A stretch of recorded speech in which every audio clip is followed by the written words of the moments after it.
Apa hukuman terberat versi Prabowo Subianto untuk koruptor, Pak? Jadi,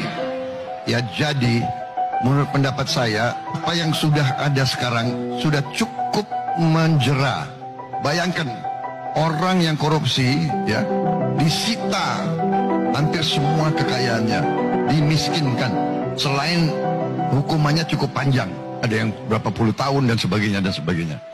Saya kira asal kita laksanakan dengan benar, ini cukup jera. Saya tahu maksud beberapa orang, maunya kan hukuman mati seperti di Tiongkok, ya kan? Ternyata orang kalau nekat, ya nekat aja.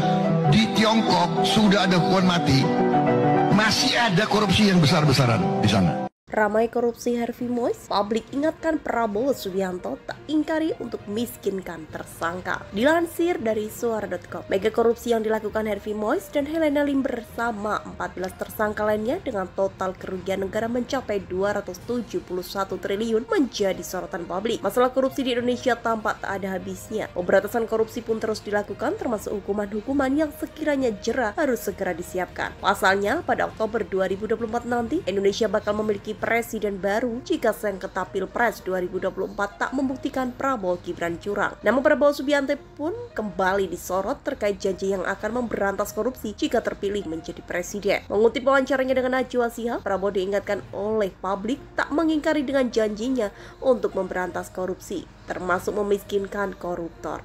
Tidak ada toleransi untuk korupsi. Yang sudah ada sekarang cukup menjera.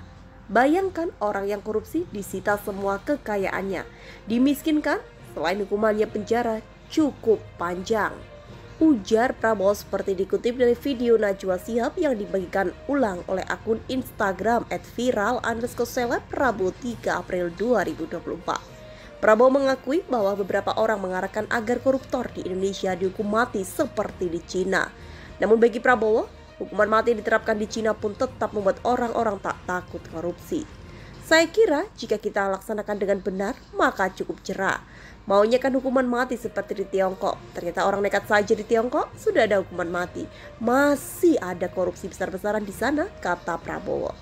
Meski harapan besar bahwa koruptor di Indonesia diberi hukuman berat, masyarakat juga meminta agar UU Perampasan Aset segera disahkan. Dalam klausanya, harus benar-benar merugikan pelaku agar membuatnya miskin. Video tersebut mendapat banyak komentar dari netizen, tak sedikit yang mengingatkan Prabowo agar tak ingkar dan benar-benar menjalankan janjinya.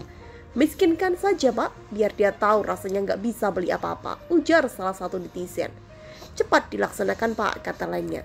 Tapi nggak buat jera Pak, bisakah hukuman mati disahkan biar kita merdeka dari kemiskinan, tanya lainnya kembali. Prabowo Subianto juga sempat melanjutkan bagaimana solusi agar para pejabat negara tidak korupsi. Ia mengaku bakal menaikkan gaji ASN ke depan agar kebutuhannya terpenuhi. Meski begitu, banyak pro dan kontra, mengingat korupsi tak hanya terjadi di tubuh pemerintahan, namun juga pengusaha nakal yang mengelabui institusi negara. Terlepas dari janji Prabowo, kasus korupsi penambangan PT Timah yang menyeret 16 tersangka termasuk suami Sandra Dewi terus bergulir. Bahkan Kejagung menyebut ada potensi penambahan tersangka korupsi yang 2 diantaranya diduga seorang artis.